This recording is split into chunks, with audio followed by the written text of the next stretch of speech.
síntomas se repiten en miles de personas a lo largo del planeta.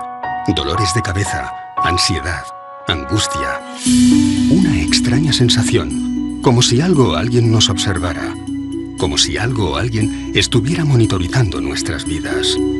Apenas somos capaces de retener en la memoria el 30% de lo que hacemos a lo largo de un día.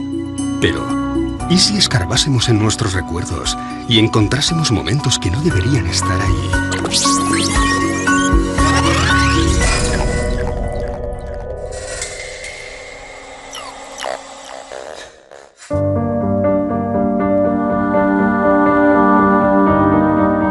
Los relatos sobre personas supuestamente raptadas por seres extraterrestres vienen repitiéndose desde hace décadas.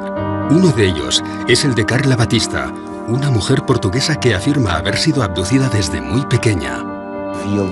Veía luces, sentía zumbidos, a veces oía sonidos más agudos. Muchas veces por la noche veía una luz en su cuarto, el colchón refulgía como si fuera incandescente. Situaciones muy extrañas. Era una chica retraída y cada vez tenía menos amigos. Con el paso de los años, esta situación comenzó a afectar seriamente a su vida social, por lo que acudió a distintas terapias en busca de ayuda. Carla fue enviada por el grupo de estudio de ufología para realizar una sesión. Porque ella se quejaba de haber sido raptada por extraterrestres durante la noche. Tenía marcas en el cuerpo. Había una luz azul que surgía en el cuarto, tras lo cual no recordaba nada. Tenía muchos momentos de amnesia, periodos sin recuerdo de lo que pasaba durante la noche. Ella vino, por tanto, para tratar de esclarecer esas situaciones. Yo la recibí como médico, como terapeuta, para ayudarla a integrar esos momentos. Momentos como el que ocurrió el 4 de septiembre de 1989, cuando Carla y varios amigos salen de Lisboa para pasar unos días de vacaciones. Salen de aquel lugar 2 coches, ella con 2 personas más dentro del coche y 3 personas más en el coche de delante. Pasan el puente 25 de abril y nada más pasar, hay un reclamo luminoso que al pasar ellos se apaga. Unos minutos más tarde, uno de los amigos dice que hay una estrella que parece seguirles. Y al mismo tiempo, parece que está perdiendo el control del vehículo. Parece que el coche no quiere andar. Parece que el coche se estuviera levantando. A ella incluso le cuesta respirar. Quiere que el coche que va delante se detenga. Quiere salir de allí. No lo consigue y de repente ve todo nublado. Deja de ver y grita: "¡Paren! ¡Paren! ¡Paren!". Cuando logran detener los vehículos, Carla se encuentra en un serio estado de shock. No recuerda nada. Una cosa curiosa. Habían hecho un viaje de unos pocos minutos y el motor aún estaba frío. Las ruedas estaban frías y el interior del coche estaría más o menos helado. Ella apunta que había unas marcas, tipo quemaduras, en la parte superior del coche. Aquel coche nunca más volvió a funcionar. A la mañana siguiente detecta unas manchas. Una mancha debajo de la barbilla y otra en la zona del ombligo. Como unas incisiones. El concepto de abducción es un término jurídico, significa rapto, secuestro. Lo que pasa es que posiblemente la gran mayoría de las personas, del público, lo asocia directamente al fenómeno ufológico y a una de las vertientes, creo, más interesantes y a la vez más polémicas que hay, ¿no? Y es el secuestro de un terrestre por parte de una inteligencia extraterrestre, en la que luego tenemos diferentes variantes, ¿no? Porque ya no solo se queda en el secuestro, según dicen los testigos, sino que incluso en ocasiones se llegan a realizar algún tipo de pruebas dentro de esa supuesta nave extraterrestre, incluso en ocasiones se realizan hasta implantes, es decir, el abanico es muy amplio. Una abducción es un secuestro intencionado y no permitido. Va contra nuestros principios. Se nos hace cuando estamos inconscientes, sin nuestra autorización. Se practican técnicas invasivas. Es tremendamente traumático. Las personas luego no logran convivir con ello. A pesar de no recordar lo que ocurrió, comienzan a experimentar una traumatología traumática y necesitan ayuda para aclarar lo ocurrido. Las experiencias de abducción son traumáticas. De hecho, no hay ningún caso de abducción que voluntariamente haya dicho: me apunto a ser abducido. En 2007, Carla regresa a las sesiones de psicoterapia para tratar de aclarar qué o quién estaba provocando aquellas pérdidas de memoria. Seguimos el esquema clásico. A través de un estado de relajación, de hipnosis clínica, se le transporta hasta aquellas noches en las que ella se quejaba de algo que pasaba, pero no recordaba. Después descubrió que era transportada durante la noche, a través de la ventana, por un rayo de luz, hasta una nave en la que era explorada desde un punto de vista médico. Le hacían exámenes y ella sentía como si aquello fuera una invasión. Y naturalmente que era una invasión de su cuerpo. En esa regresión, ella recuerda todos los procesos. Se ve a sí misma en un sitio muy iluminado, con seres a su alrededor, interesados en su cuello, interesados en la tripa. Se siente mal, quiere vomitar y ellos le dan un líquido muy amargo para que beba. ¿Qué es lo que quieren? Diles que no es justo lo que están haciendo sin tu autorización. Porque eres un ser sensible, un ser inteligente con derecho a usar su propia voluntad. Así que había un diálogo con esos seres a través de la paciente. Algunos de esos seres decían que esto era simplemente un plan, una investigación que tenía que realizarse. Algunos seres dijeron, sí, conocemos esa ley y lo tendremos en cuenta. Lo que ocurrió es que a partir de entonces disminuyeron todas estas escenas en que Carla decía ser abducida. Todo parecía ir bien cuando Carla descubre que, de manera aparentemente inexplicable, está embarazada. Ella se asusta debido a estos síntomas.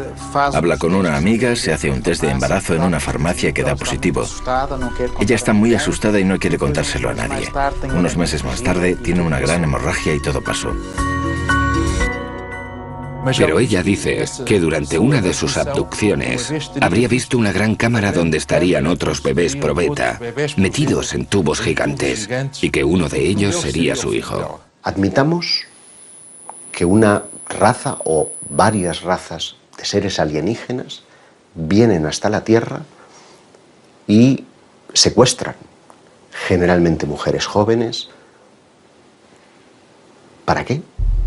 Básicamente, unos podrían pensar que vienen a ver en qué estado se encuentra su experimento. Ellos crearon la vida en la Tierra y vienen a ver cómo ha ido desarrollándose ese nuevo ser que ellos crearon. Y esos test genéticos que se hacen a las personas serían para recoger muestras de óvulos y de semen, para la creación de una raza híbrida.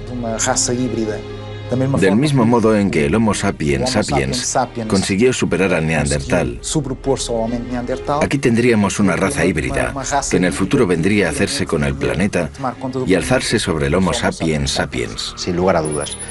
El fenómeno abducción acompaña al ser humano desde que tiene conciencia de ser hombre.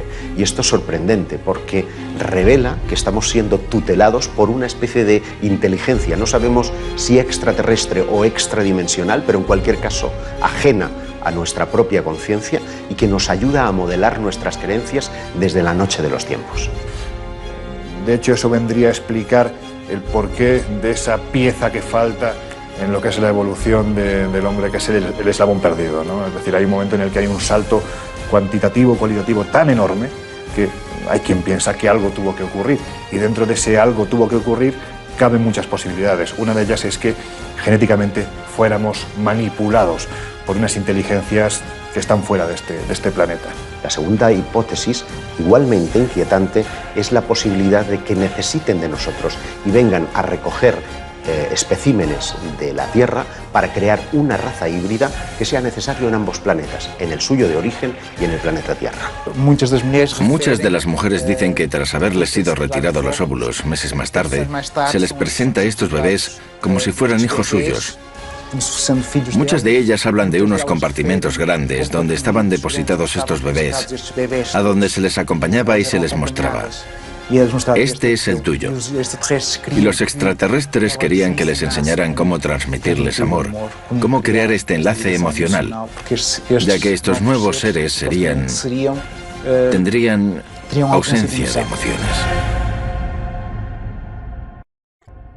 Ya en la década de los 70, el prestigioso investigador Joseph Allen Hynek creó la terminología que hoy es utilizada por la mayoría de los investigadores del fenómeno ovni.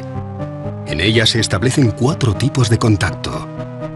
Los encuentros del primer tipo estarían aludiendo a luces lejanas en el firmamento. Los encuentros del segundo tipo es cuando ese objeto se presenta ya como algo coherente, como una nave.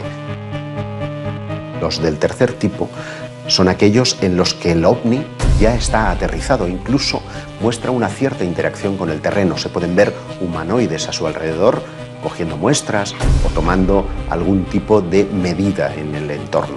Y finalmente están los encuentros del cuarto tipo, que nos entran en la dimensión más psíquica del fenómeno ovni, es el fenómeno abducción.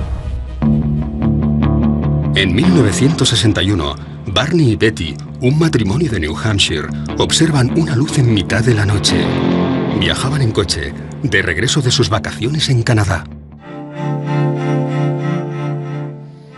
Barney coge unos prismáticos de la guantera, mira esa luz, comenta con Betty si se trata de un ovni, si es cualquier otra cosa, siguen la ruta y unas curvas más adelante ese objeto se ha vuelto una luz cegadora que está posada en medio de la carretera con un ser de piel azulada que les está invitando a pasar.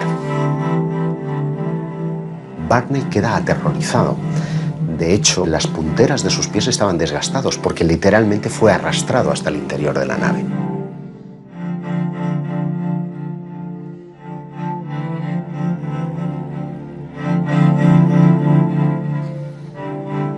Años más tarde, en 1966, la pareja acude a terapia.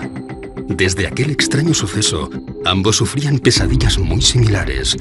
Fueron atendidos por el Dr. Benjamin Simon, quien les sometió a distintos procesos de hipnosis. Hacen sesiones de hipnosis, sesiones separadas, cada uno en su sesión, y ambos relatan lo mismo. A pesar de las constantes protestas del matrimonio, dentro de la nave fueron separados. Betty relató cómo le colocaron una potente luz sobre la cara, tras tumbarla sobre lo que parecía ser una camilla de operaciones. Le cortaron un mechón de pelo, examinaron sus ojos, orejas, dientes y manos. Aquellos seres usaron algo parecido a un escarpelo para raspar y hacerse con muestras de su piel. En inglés, aunque con dificultades, aquellos supuestos extraterrestres le dijeron que le estaban realizando pruebas en su sistema nervioso y con una aguja de 10 centímetros y a través de su ombligo una prueba de embarazo. Sin ningún tipo de sedación, se le introduce una especie de aguja a través del conducto umbilical. Ella sigue preguntando y le dicen que es una especie de test de embarazo. Una de las cosas más llamativas del episodio de los Hill es la descripción de una técnica de prospección intrauterina denominada laparoscopia que no sería descubierta hasta 20 años más tarde, aun aceptando que pudieran haber en la literatura médica escritos, estos no aparecerían hasta una década más tarde. Por lo tanto, es una prueba objetiva de que hay ciertos conocimientos que los abducidos describen que son ignorados. La abducción de Barney y Betty Hill tuvo un impacto importante en la ufología porque fue la primera vez que se reconoció la posibilidad de que estos seres interactuaban con nosotros, que de alguna forma íntima nos estaban vigilando, siguiendo y posiblemente nos estaban manipulando a un nivel biológico o incluso genético. Fue la primera vez que la mayoría de las personas que seguían estos temas se sentían vulnerables posiblemente, porque parecía que los ovnis habían entrado en sus vidas personales. El estudio de las abducciones es tremendamente monótono. Todos los episodios tienen un modus operandi que es prácticamente idéntico. El protagonista suele estar conduciendo generalmente de noche. De repente, una luz lejana se hace presente, él la observa y a continuación esa luz ya está posada en el suelo. Unos seres le invitan en unos casos, en otros son forzados al interior de lo que ya es claramente una nave y allí son sometidos a todo tipo de experimentos, de reconocimientos médicos, de un chequeo muy general pero con un punto común, y es que todos ellos tienen un interés fundamental en la genética, en la reproducción. Lo que suelen decirnos los protagonistas de estos incidentes es que después de su experiencia la sensación es la de estar controlados, la de estar sirviendo información vía monitoraje de sus actividades a lo largo del tiempo. Y esto explica el por qué en muchos casos de abducción parece haber una especie de recurrencia en el individuo. Generalmente hay un primer caso que suele ocurrir en la niñez, alrededor de los 8 y 12 años, y posteriormente suelen irse produciendo otras visitas parecidas a lo largo de su vida. Esto significa que existe un estudio previo de todos los seres humanos por parte de estas entidades y que eligen a uno de ellos porque les interesa algo que tienen ellos. Es decir, con un muestreo de 7.000 millones de personas, cada uno con nuestro ADN y cada uno con nuestra personalidad, les interesa algo que tienen y ese algo lo están controlando y monitorizando durante el resto de su vida. Posteriormente hay otro elemento común en las abducciones y es que el testigo no recuerda esta hasta tiempo después. Incluso tienen que entrar en escena hipnoterapeutas que son los que le traen al presente ese recuerdo del pasado y a partir de ahí la vida del testigo cambia. El tiempo es muy importante en los casos de abducción porque parece que los seres que tripulan las naves parecen jugar con él. Se produce lo que llamamos un tiempo perdido. Es decir, el personaje, después de haber experimentado todo el proceso de abducción, no recuerdan nada.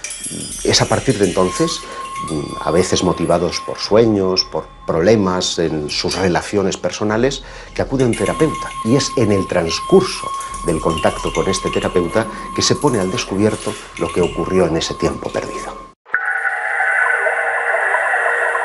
¿Realmente nos encontramos ante un plan genético ideado por seres provenientes de otro planeta? Casi un 2% de la población de algunas ciudades afirma tener síntomas de haber sido abducido, al menos una vez, a lo largo de su vida. Entre esos cientos de miles de personas, solo unos pocos afirman poseer algún tipo de prueba física, tras la manipulación a la que fueron sometidos. El tema de los implantes quizás sea el más interesante a nivel de abducciones por la prueba física que eso conlleva. Durante muchos años se ha expuesto que algunos abducidos dicen que han tenido diferentes marcas tras esas abducciones. Esas marcas que en algunos casos puede quedarse toda la vida o en algunos otros casos dicen que desaparecen.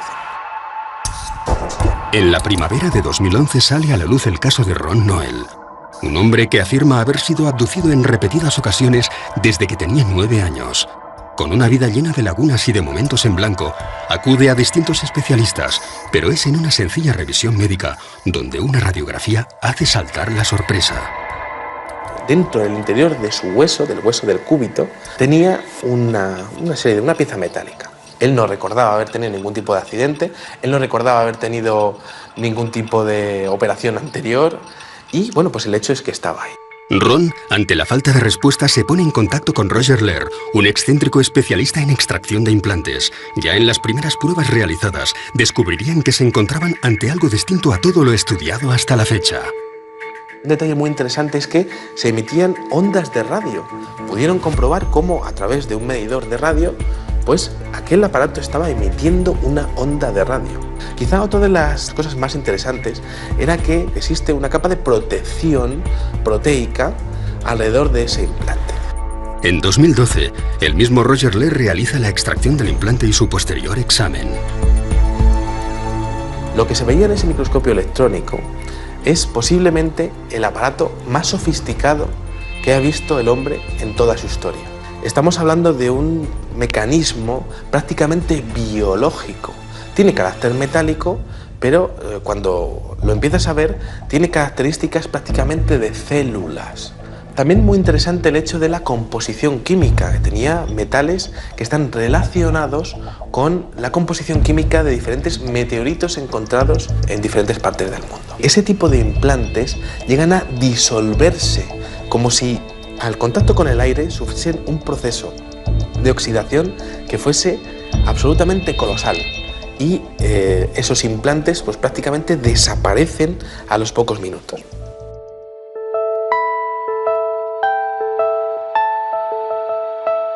Cuando estamos hablando del fenómeno de las abducciones, estamos hablando prácticamente del fenómeno de la monitorización.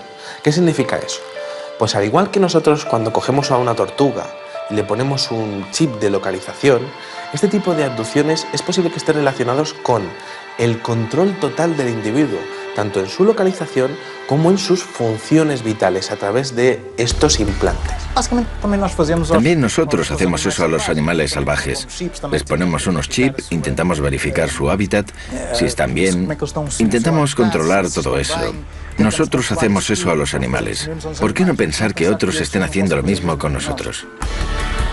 Todos ellos son fértiles, todos ellos son jóvenes, todos ellos tienen un coeficiente intelectual por encima de la media. Por lo tanto, parecen estar escogiendo especímenes de la raza humana muy especiales.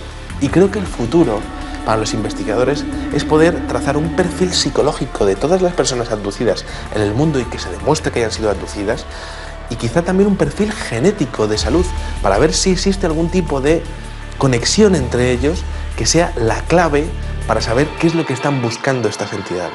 Un aspecto bastante negativo dentro de las abducciones. Las mutilaciones.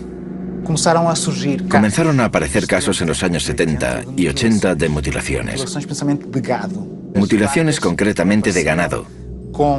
Las vacas aparecían con cortes quirúrgicos, ausencia de sangre en el cuerpo y ausencia de sangre en el terreno alrededor del animal. Cortes quirúrgicos, extracción de órganos concretos.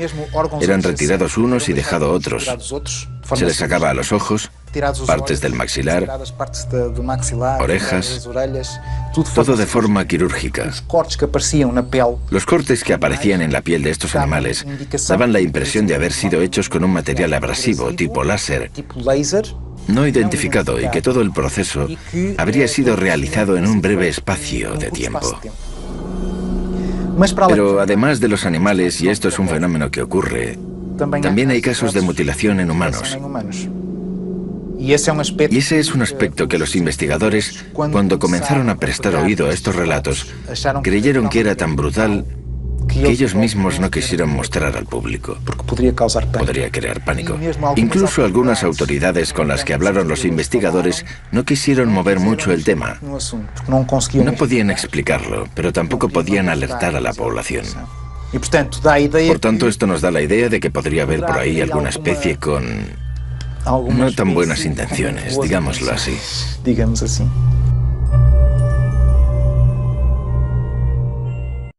Tenemos muchos casos españoles interesantes. Recuerdo, por ejemplo, el caso de Miguel Herrero Sierra, que en 1978 se dirigía hacia Guadalajara por la Nacional 320.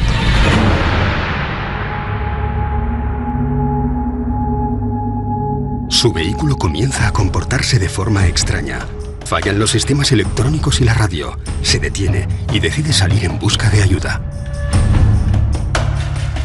A medio camino se encuentra un individuo que podría pasar por un ser humano normal y corriente, porque el único rasgo distintivo que le hacía especial es que iba con un mono ajustado con un círculo rojo. Él pensó que era un mecánico.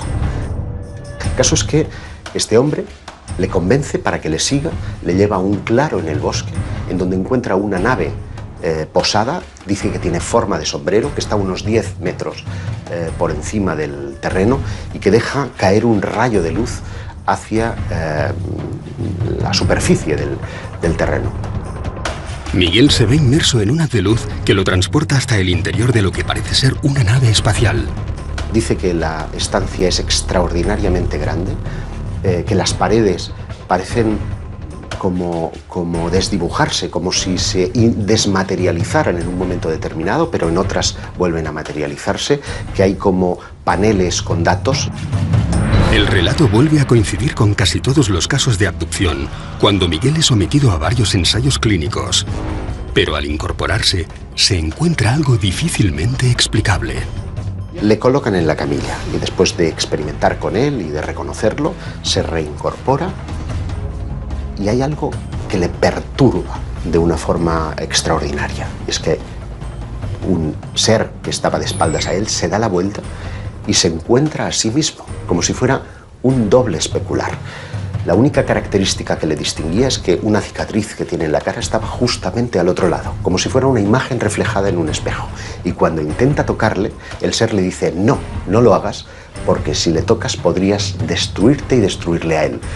Le cuentan la teoría de la antimateria, es decir, la carga eléctrica era inversa a la suya, de modo que nos encontramos frente a un concepto que no sería teorizado hasta muchos años más tarde. Para tratar de verificar lo que ha sucedido en el tiempo perdido, los investigadores acuden fundamentalmente a tres procedimientos. Uno es el polígrafo o la máquina de la verdad, que solamente se puede emplear en aquellos casos en los que el testigo recuerda previamente su experiencia, para tratar de verificar si lo que ha dicho es verdad o no. Muchos de los abducidos que han sido interrogados por este método, pues no se ha encontrado que estén mintiendo.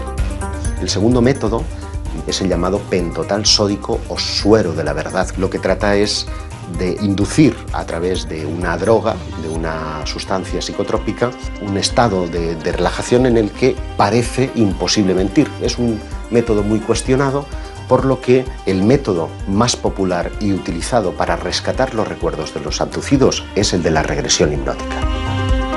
¿Nos encontramos ante miles de casos reales o se trata de algún tipo de alucinación colectiva? ¿Cómo podemos saber si un testigo ha sido realmente raptado por seres de otros mundos o sencillamente está mintiendo? Es muy difícil, porque para empezar, él tiene miedo a ser considerado loco. Debe tener la certeza de que esa persona que le va a recibir no va a reírse, no va a burlarse de él. Ha de tener la certeza de que recibirá eso que él cuenta sin hacer comentarios. Es entonces cuando se entrega al proceso, sobre todo porque viene con momentos que no recuerda.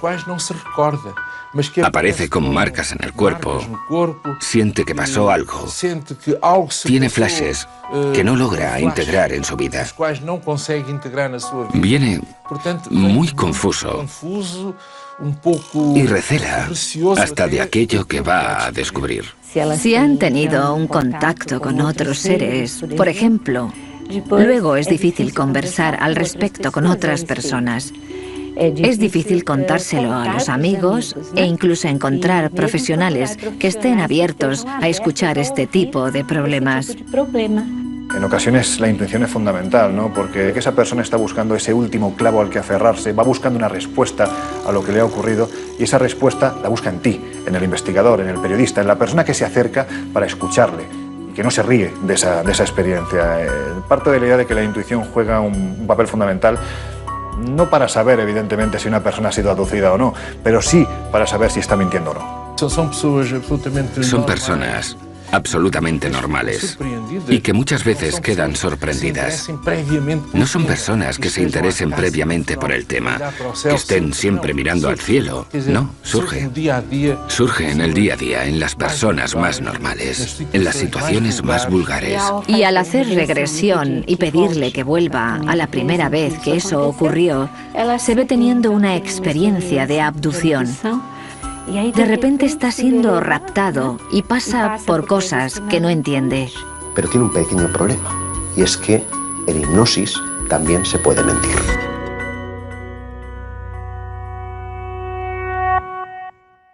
Todos los interrogantes y todas las teorías que surgen del fenómeno abducción tienen un mismo punto de partida: espacios de tiempo en blanco, minutos, días, semanas, meses o años que las víctimas aseguran ser incapaces de recordar.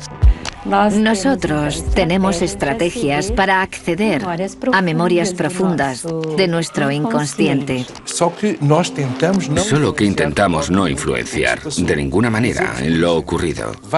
Decimos, por ejemplo, ve hasta la noche del 23 o 24 de julio. Intenta entender qué ocurrió. Describe qué es lo que ocurrió. Mira a tu derecha, mira a tu izquierda. ¿Cuándo sentiste eso?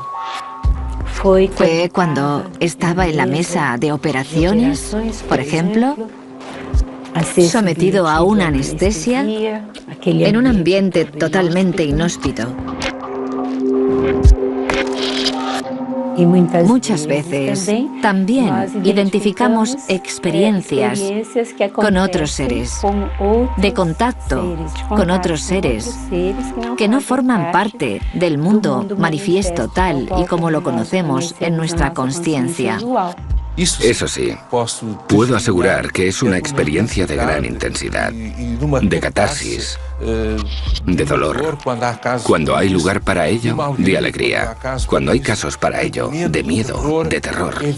Todo es vivido con mucha intensidad. El corazón late más deprisa, las manos transpiran.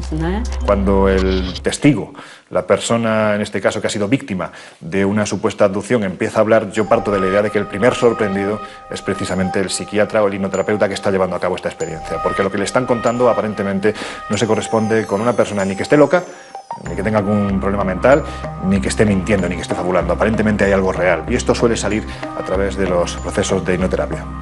Esto debería ser estudiado. Intentar percibir qué hay detrás.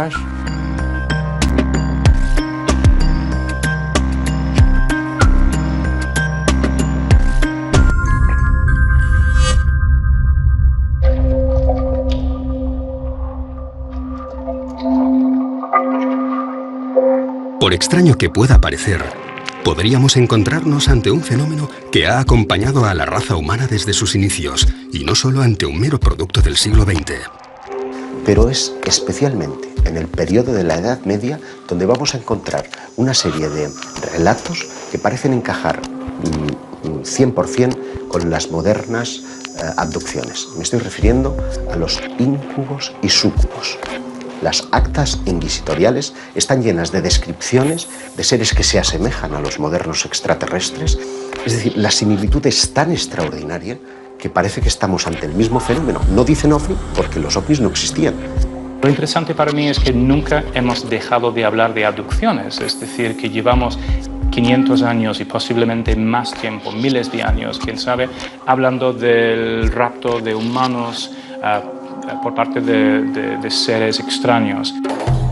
En 1486 se publicó un libro que se llamaba el Malleus Maleficarum, que describe los fenómenos relacionados con la brujería y con la demonología. Sirvió como una especie de guía para cazar brujas y para discutir temas importantes como si los demonios nos raptan, si nos utilizan para engendrar sus propios hijos, cosas así que hoy en día surgen en las abducciones modernas. Si analizas lo que dicen acerca de los demonios, ves muchas similitudes entre los extraterrestres y los demonios.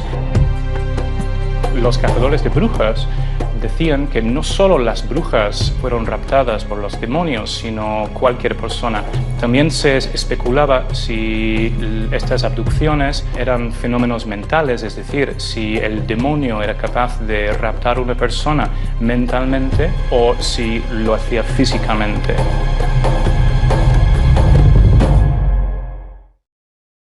Llegaron a 4 conclusiones. Primero, que a veces las abducciones de personas en el siglo XV eran fenómenos físicos y a veces fenómenos puramente mentales. También concluyeron que no había ninguna forma de predecir exactamente quién sería raptado por los demonios. También que estas abducciones podían ocurrir de forma visible o invisible, y también llegaron a la conclusión de que muchas personas son secuestradas contra su voluntad. Otras características de los demonios, según apuntaron los autores del Malleus Maleficarum, eran que cuando comunicaban no se les veía mover las bocas, es decir, que parecían comunicar de una forma misteriosa. Creían que el sonido les salía desde dentro sin tener que pasar por la boca. Esto se puede comparar con los seres extraterrestres que se supone que comunican de forma telepática.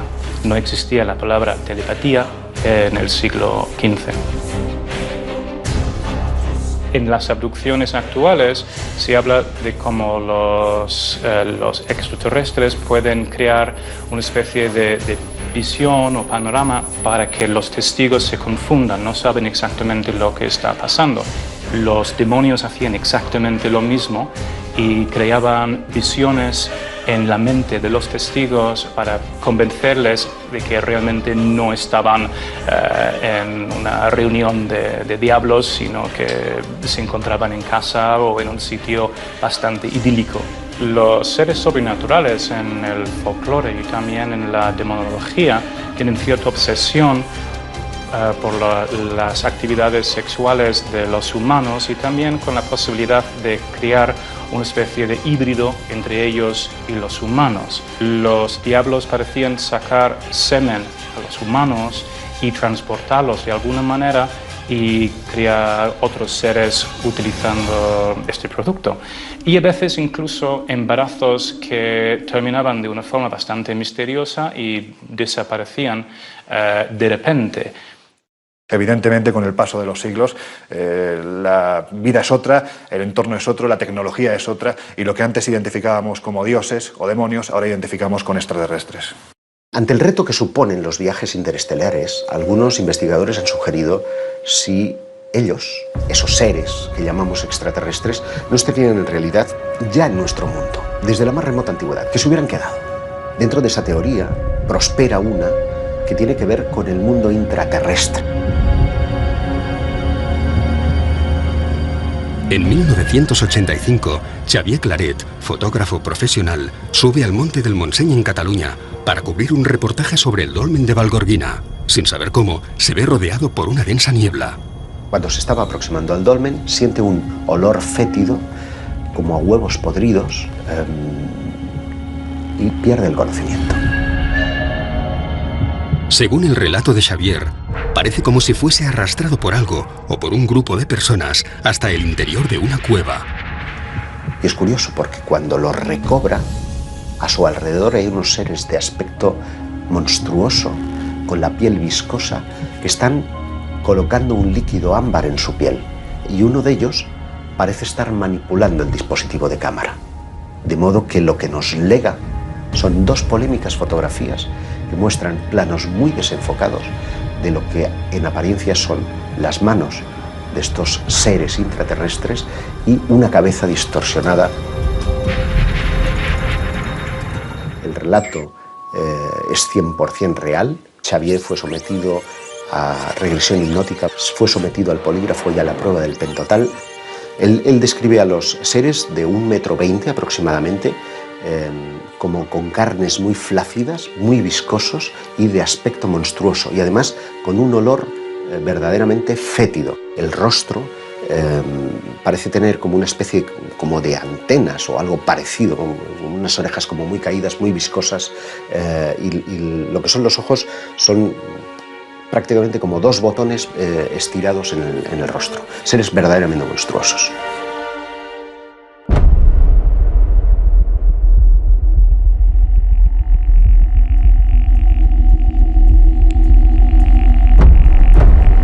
La mente humana no es una cinta de vídeo que podamos rebobinar para ver qué sucedió exactamente en cada momento de nuestra vida. Si lo hiciéramos, nos encontraríamos con demasiados fragmentos distorsionados, alterados o simplemente borrados. Las secuencias más dañadas de la cinta corresponderían con los episodios más traumáticos: miedo, dolor, angustia, soledad, falsos recuerdos o algo que no queremos recordar. ¿Qué ganan los abducidos contándonos esas experiencias que a menudo despiertan la sonrisa de sus vecinos y semejantes? No ganan nada, tienen mucho más que perder. Yo siempre les he definido como una suerte de infiltrados, como una quinta columna, como seres que, siendo escogidos por esa eventual raza de extraterrestres, tienen una misión a cumplir. El qué y el cuándo lo ignoramos.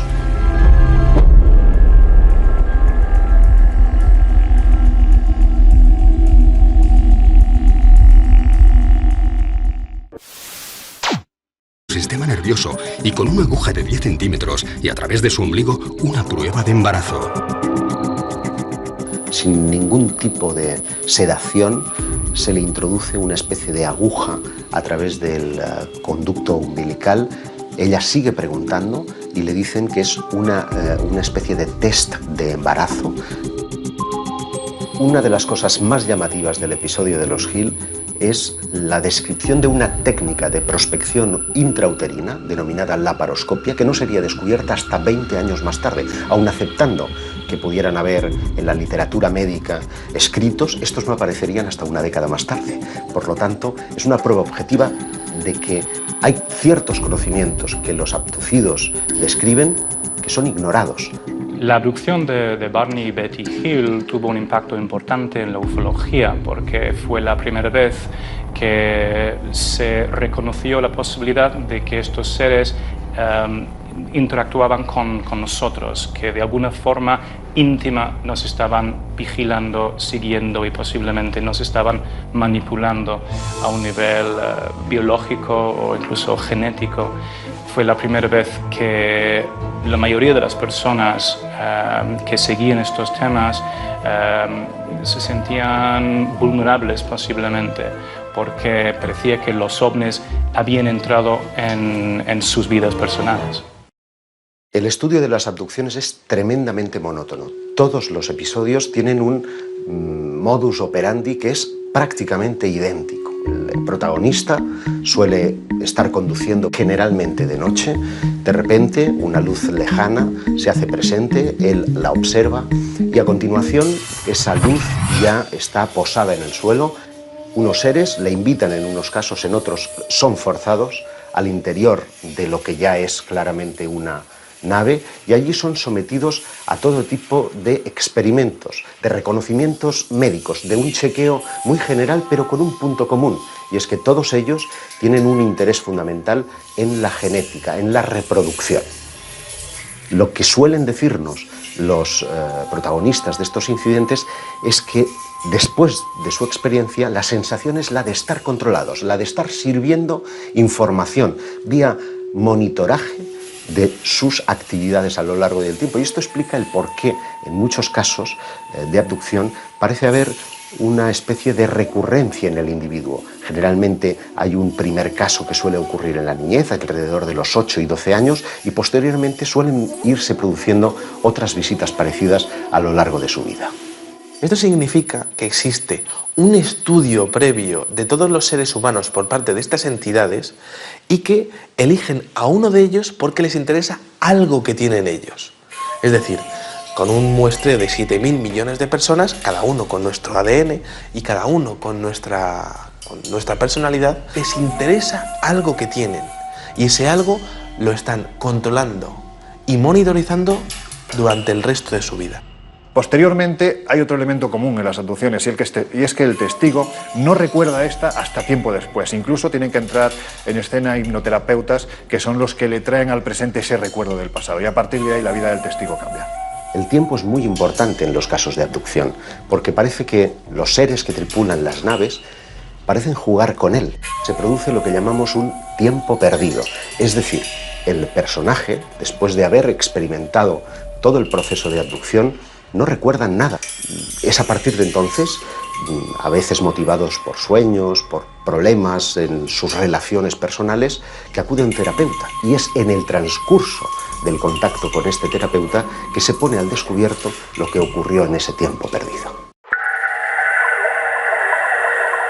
¿Y realmente nos encontramos ante un plan genético ideado por seres provenientes de otro planeta? Casi un 2% de la población de algunas ciudades afirma tener síntomas de haber sido abducido, al menos una vez, a lo largo de su vida.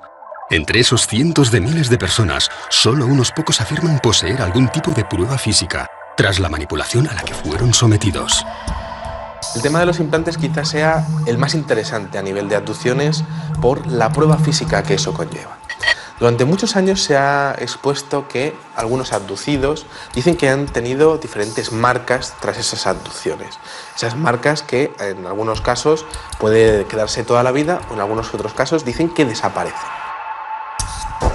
En la primavera de 2011 sale a la luz el caso de Ron Noel, un hombre que afirma haber sido abducido en repetidas ocasiones desde que tenía 9 años. Con una vida llena de lagunas y de momentos en blanco, acude a distintos especialistas, pero es en una sencilla revisión médica donde una radiografía hace saltar la sorpresa. Dentro del interior de su hueso, del hueso del cúbito, tenía una pieza metálica. Él no recordaba haber tenido ningún tipo de accidente, él no recordaba haber tenido ningún tipo de operación anterior y, bueno, pues el hecho es que estaba ahí. Ron, ante la falta de respuesta, se pone en contacto con Roger Lehr, un excéntrico especialista en extracción de implantes. Ya en las primeras pruebas realizadas, descubrirían que se encontraban ante algo distinto a todo lo estudiado hasta la fecha. Un detalle muy interesante es que se emitían ondas de radio. Pudieron comprobar cómo a través de un medidor de radio, pues aquel aparato estaba emitiendo una onda de radio. Quizá otra de las cosas más interesantes era que existe una capa de protección proteica alrededor de ese implante. En 2012, el mismo Roger Lehr realiza la extracción del implante y su posterior examen. Lo que se veía en ese microscopio electrónico es posiblemente el aparato más sofisticado que ha visto el hombre en toda su historia. Estamos hablando de un mecanismo prácticamente biológico.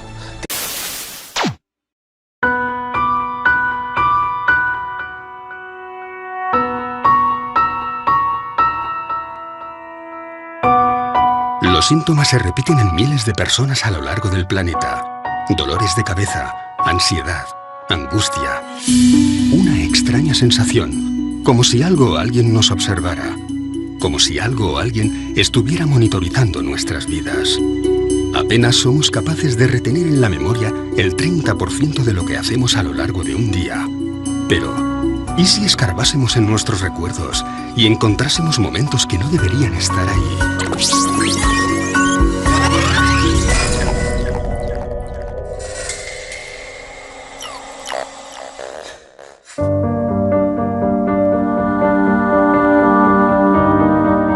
Los relatos sobre personas supuestamente raptadas por seres extraterrestres vienen repitiéndose desde hace décadas. Uno de ellos es el de Carla Batista, una mujer portuguesa que afirma haber sido abducida desde muy pequeña. Veía luces, sentía zumbidos, a veces oía sonidos más agudos. Muchas veces por la noche veía una luz en su cuarto, el colchón refulgía como si fuera incandescente. Situaciones muy extrañas. Era una chica retraída y cada vez tenía menos amigos. Con el paso de los años, esta situación comenzó a afectar seriamente a su vida social, por lo que acudió a distintas terapias en busca de ayuda. Carla fue enviada por el grupo de estudio de ufología para realizar una sesión. Porque ella se quejaba de haber sido raptada por extraterrestres durante la noche. Tenía marcas en el cuerpo. Había una luz azul que surgía en el cuarto, tras lo cual no recordaba nada. Tenía muchos momentos de amnesia, periodos sin recuerdo de lo que pasaba durante la noche. Ella vino, por tanto, para tratar de esclarecer esas situaciones. Yo la recibí como médico, como terapeuta, para ayudarla a integrar esos momentos. Momentos como el que ocurrió el 4 de septiembre de 1989, cuando Carla y varios amigos salen de Lisboa para pasar unos días de vacaciones. Salen de aquel lugar 2 coches, ella con 2 personas más dentro del coche y 3 personas más en el coche de delante. Pasan el puente 25 de abril y nada más pasar, hay un reclamo luminoso que al pasar ellos se apaga. Unos minutos más tarde, uno de los amigos dice que hay una estrella que parece seguirles. Y al mismo tiempo, parece que está perdiendo el control del vehículo. Parece que el coche no quiere andar. Parece que el coche se estuviera levantando. A ella incluso le cuesta respirar. Quiere que el coche que va delante se detenga. Quiere salir de allí. No lo consigue y de repente ve todo nublado. Deja de ver y grita: ¡paren, paren, paren! Cuando logran detener los vehículos, Carla se encuentra en un serio estado de shock. No recuerda nada. Una cosa curiosa. Habían hecho un viaje de unos pocos minutos y el motor aún estaba frío. Las ruedas estaban frías y el interior del coche estaría más o menos helado. Ella apunta que había unas marcas, tipo quemaduras, en la parte superior del coche. Aquel coche nunca más volvió a funcionar. A la mañana siguiente detecta unas manchas. Una mancha debajo de la barbilla y otra en la zona del ombligo. Como unas incisiones. El concepto de abducción es un término jurídico, significa rapto, secuestro. Lo que pasa es que posiblemente la gran mayoría de las personas, del público, lo asocia directamente al fenómeno ufológico y a una de las vertientes, creo, más interesantes y a la vez más polémicas que hay, ¿no? Y es el secuestro de un terrestre por parte de una inteligencia extraterrestre, en la que luego tenemos diferentes variantes, ¿no? Porque ya no solo se queda en el secuestro, según dicen los testigos, sino que incluso en ocasiones se llegan a realizar algún tipo de pruebas dentro de esa supuesta nave extraterrestre, incluso en ocasiones se realizan hasta implantes, es decir, el abanico es muy amplio. Una abducción es un secuestro intencionado y no permitido. Va contra nuestros principios. Se nos hace cuando estamos inconscientes, sin nuestra autorización. Se practican técnicas invasivas. Es tremendamente traumático. Las personas luego no logran convivir con ello. A pesar de no recordar lo que ocurrió, comienzan a experimentar una traumatología traumática y necesitan ayuda para aclarar lo ocurrido. Las experiencias de abducción son traumáticas. De hecho, no hay ningún caso de abducción que voluntariamente haya dicho me apunto a ser abducido. En 2007, Carla regresa a las sesiones de psicoterapia para tratar de aclarar qué o quién estaba provocando aquellas pérdidas de memoria. Seguimos el esquema clásico. A través de un estado de relajación, de hipnosis clínica, se le transporta hasta aquellas noches en las que ella se quejaba de algo que pasaba, pero no recordaba. Después descubrió que era transportada durante la noche, a través de la ventana, por un rayo de luz, hasta una nave en la que era explorada desde un punto de vista médico. Le hacían exámenes y ella sentía como si aquello fuera una invasión. Y naturalmente que era una invasión de su cuerpo. En esa regresión, ella recuerda todos los procesos. Se ve a sí misma en un sitio muy iluminado, con seres a su alrededor, interesados en su cuello, interesados en la tripa. Se siente mal, quiere vomitar y ellos le dan un líquido muy amargo para que beba.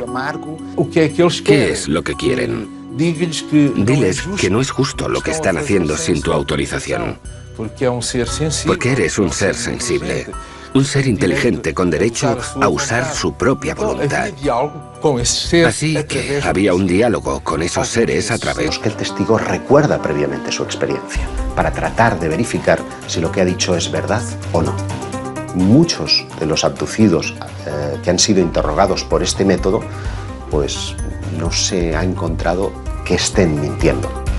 El segundo método es el llamado pentotal sódico o suero de la verdad. Lo que trata es de inducir a través de una droga, de una sustancia psicotrópica, un estado de relajación en el que parece imposible mentir. Es un método muy cuestionado, por lo que el método más popular y utilizado para rescatar los recuerdos de los abducidos es el de la regresión hipnótica. ¿Nos encontramos ante miles de casos reales o se trata de algún tipo de alucinación colectiva? ¿Cómo podemos saber si un testigo ha sido realmente raptado por seres de otros mundos o sencillamente está mintiendo? Es muy difícil, porque para empezar, él tiene miedo a ser considerado loco. Debe tener la certeza de que esa persona que le va a recibir no va a reírse, no va a burlarse de él. Ha de tener la certeza de que recibirá eso que él cuenta sin hacer comentarios. Es entonces cuando se entrega al proceso, sobre todo porque viene con momentos que no recuerda. Aparece con marcas en el cuerpo, siente que pasó algo, tiene flashes que no logra integrar en su vida. Viene muy confuso y recela hasta de aquello que va a descubrir. Si han tenido un contacto con otros seres, por ejemplo, luego es difícil conversar al respecto con otras personas. Es difícil contárselo a los amigos e incluso encontrar profesionales que estén abiertos a escuchar este tipo de problemas. En ocasiones la intuición es fundamental, ¿no? Porque esa persona está buscando ese último clavo al que aferrarse, va buscando una respuesta a lo que le ha ocurrido y esa respuesta la busca en ti, en el investigador, en el periodista, en la persona que se acerca para escucharle. que no se ríe de esa experiencia. Parte de la idea de que la intuición juega un papel fundamental, no para saber, evidentemente, si una persona ha sido abducida o no, pero sí para saber si está mintiendo o no. Son personas absolutamente normales y que muchas veces quedan sorprendidas. No son personas que se interesen previamente por el tema, que estén siempre mirando al cielo. No, surge en el día a día, en las personas más normales, en las situaciones más vulgares. Y al hacer regresión y pedirle que vuelva a la primera vez que eso ocurrió, se ve teniendo una experiencia de abducción. De repente está siendo raptado y pasa por cosas que no entiende. Pero tiene un pequeño problema, y es que en hipnosis también se puede mentir.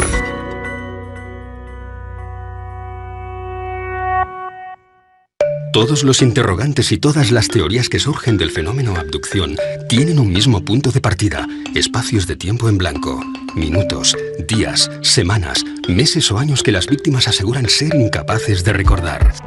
Nosotros tenemos estrategias para acceder a memorias profundas de nuestro inconsciente. Solo que intentamos no influenciar de ninguna manera en lo ocurrido. Decimos, por ejemplo, ve hasta la noche del 23 o 24 de julio. Intenta entender qué ocurrió. Describe qué es lo que ocurrió. Mira a tu derecha, mira a tu izquierda. ¿Cuándo sentiste eso? ¿Fue cuando estaba en la mesa de operaciones, por ejemplo? Sometido a una anestesia, en un ambiente totalmente inhóspito. Muchas veces también identificamos experiencias con otros seres, de contacto con otros seres que no forman parte del mundo manifiesto tal y como lo conocemos en nuestra consciencia. Eso sí, puedo asegurar que es una experiencia de gran intensidad, de catarsis, de dolor. Cuando hay lugar para ello, de alegría. Cuando hay casos para ello, de miedo, de terror. Todo es vivido con mucha intensidad. El corazón late más deprisa, las manos transpiran. Cuando el testigo, la persona en este caso que ha sido víctima de una supuesta abducción, empieza a hablar, yo parto de la idea de que el primer sorprendido es precisamente el psiquiatra o el hipnoterapeuta que está llevando a cabo esta experiencia, porque lo que le están contando aparentemente no se corresponde con una persona ni que esté loca, ni que tenga algún problema mental, ni que esté mintiendo, ni que esté fabulando. Aparentemente hay algo real, y esto suele salir a través de los procesos de hipnoterapia. Esto debería ser estudiado. Intentar percibir qué hay detrás.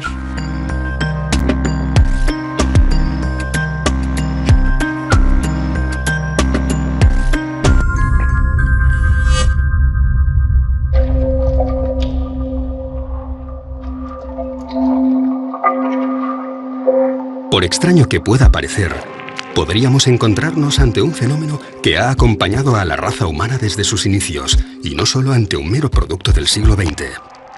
Pero es especialmente en el periodo de la Edad Media donde vamos a encontrar una serie de relatos que parecen encajar 100% con las modernas abducciones. Me estoy refiriendo a los íncubos y súcubos.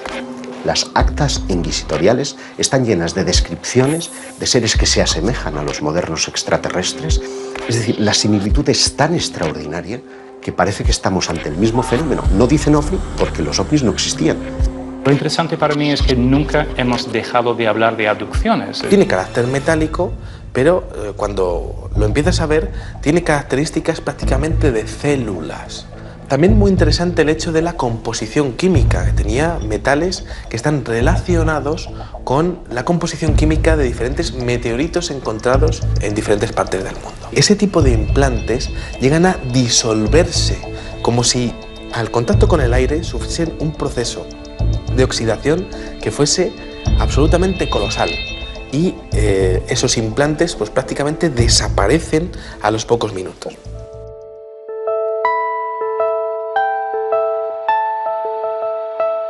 Cuando estamos hablando del fenómeno de las abducciones, estamos hablando prácticamente del fenómeno de la monitorización. ¿Qué significa eso? Pues al igual que nosotros cuando cogemos a una tortuga y le ponemos un chip de localización, este tipo de abducciones es posible que estén relacionados con el control total del individuo, tanto en su localización como en sus funciones vitales a través de estos implantes.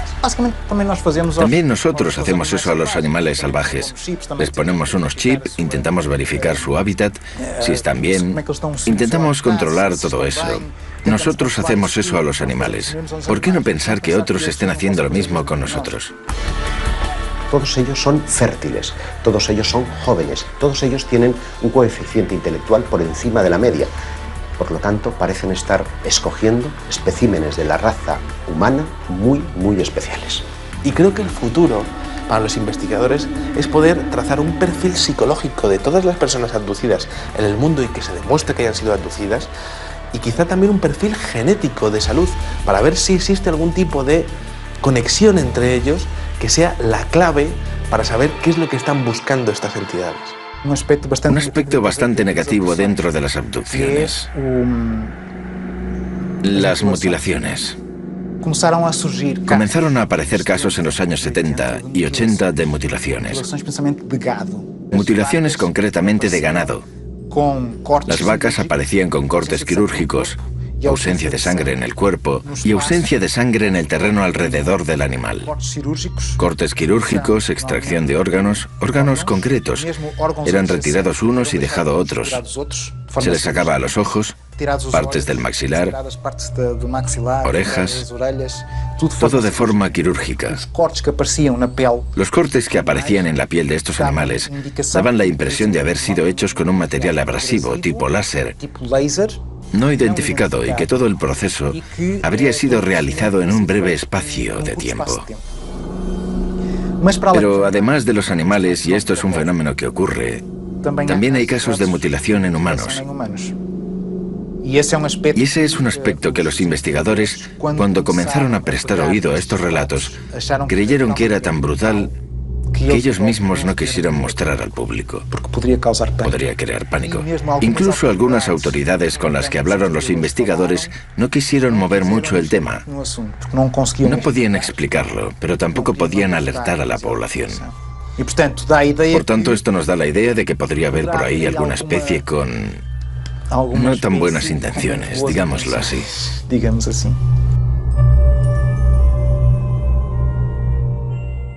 Tenemos muchos casos españoles interesantes. Recuerdo, por ejemplo, el caso de Miguel Herrero Sierra, que en 1978 se dirigía hacia Guadalajara por la Nacional 320.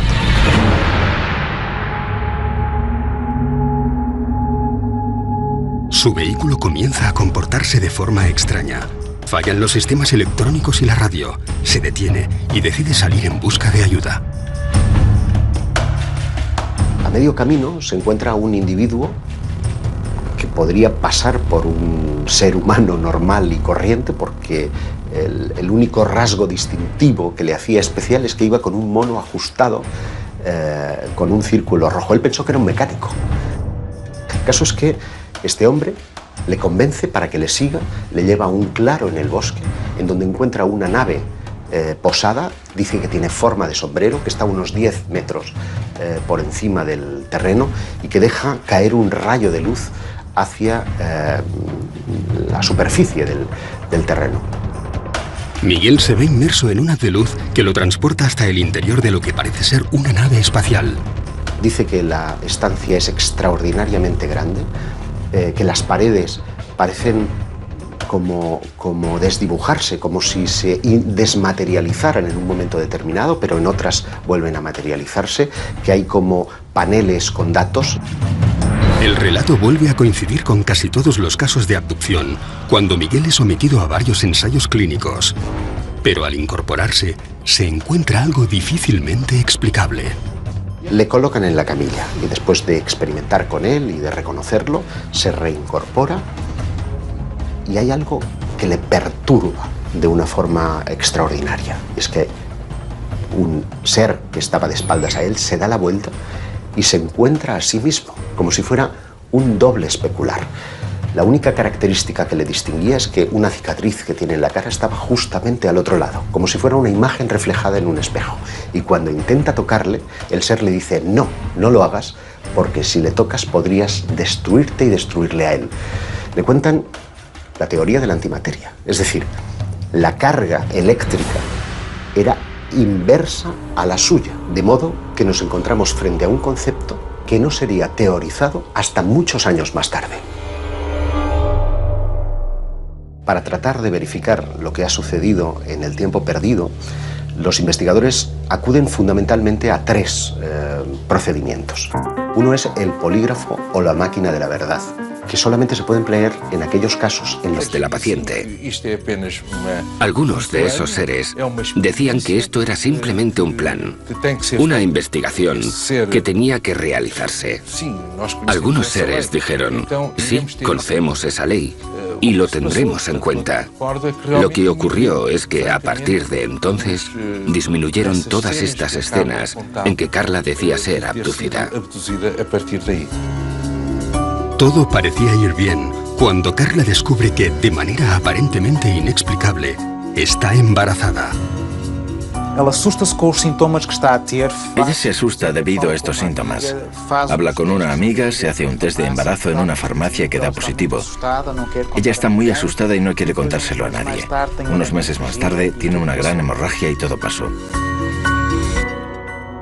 Pero ella dice que durante una de sus abducciones habría visto una gran cámara donde estarían otros bebés probeta metidos en tubos gigantes y que uno de ellos sería su hijo. Admitamos que una raza o varias razas de seres alienígenas vienen hasta la Tierra y secuestran generalmente mujeres jóvenes. ¿Para qué? Básicamente, unos podrían pensar que vienen a ver en qué estado se encuentra su experimento. Ellos crearon la vida en la Tierra y vienen a ver cómo ha ido desarrollándose ese nuevo ser que ellos crearon. Y esos test genéticos que se hacen a las personas serían para recoger muestras de óvulos y de semen, para la creación de una raza híbrida. Del mismo modo en que el Homo sapiens sapiens consiguió superar al Neandertal, aquí tendríamos una raza híbrida que en el futuro vendría a hacerse con el planeta y alzarse sobre el Homo sapiens sapiens. Sin lugar a dudas, el fenómeno abducción acompaña al ser humano desde que tiene conciencia de ser hombre. Y esto es sorprendente porque revela que estamos siendo tutelados por una especie de inteligencia. No sabemos si extraterrestre o extradimensional, pero en cualquier caso ajena a nuestra propia conciencia y que nos ayuda a modelar nuestras creencias desde la noche de los tiempos.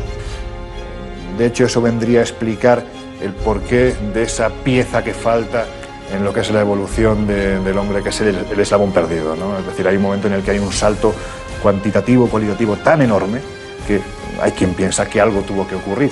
Y dentro de ese algo tuvo que ocurrir caben muchas posibilidades. Una de ellas es que genéticamente fuéramos manipulados por unas inteligencias que están fuera de este planeta.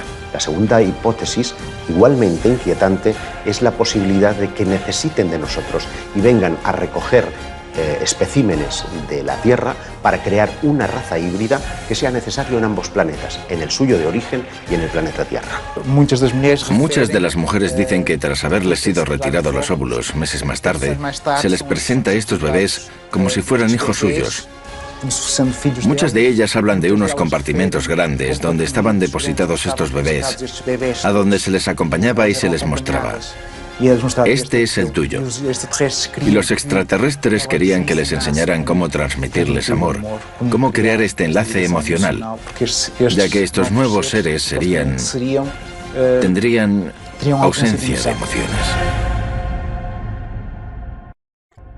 Ya en la década de los 70, el prestigioso investigador Joseph Allen Hynek creó la terminología que hoy es utilizada por la mayoría de los investigadores del fenómeno ovni. En ella se establecen 4 tipos de contacto. Los encuentros del primer tipo estarían aludiendo a luces lejanas en el firmamento. Los encuentros del segundo tipo es cuando ese objeto se presenta ya como algo coherente, como una nave.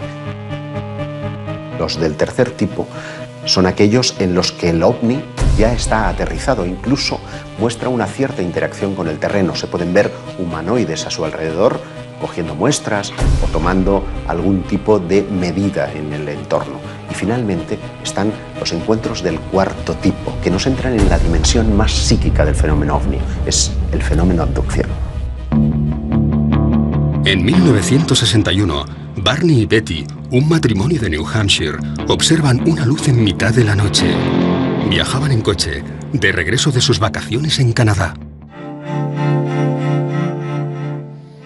Barney coge unos prismáticos de la guantera, mira esa luz, comenta con Betty si se trata de un ovni, si es cualquier otra cosa, siguen la ruta y unas curvas más adelante ese objeto se ha vuelto una luz cegadora que está posada en medio de la carretera con un ser de piel azulada que les está invitando a pasar.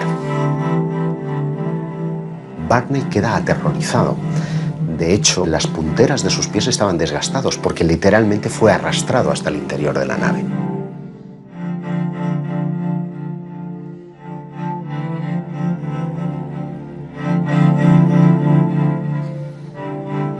Años más tarde, en 1966, la pareja acude a terapia. Desde aquel extraño suceso, ambos sufrían pesadillas muy similares. Fueron atendidos por el Dr. Benjamin Simon, quien les sometió a distintos procesos de hipnosis. Hacen sesiones de hipnosis, sesiones separadas, cada uno en su sesión, y ambos relatan lo mismo. A pesar de las constantes protestas del matrimonio, dentro de la nave fueron separados. Betty relató cómo le colocaron una potente luz sobre la cara, tras tumbarla sobre lo que parecía ser una camilla de operaciones. Le cortaron un mechón de pelo, examinaron sus ojos, orejas, dientes y manos. Aquellos seres usaron algo parecido a un escarpelo para raspar y hacerse con muestras de su piel. En inglés, aunque con dificultades, aquellos supuestos extraterrestres le dijeron que le estaban realizando pruebas en sus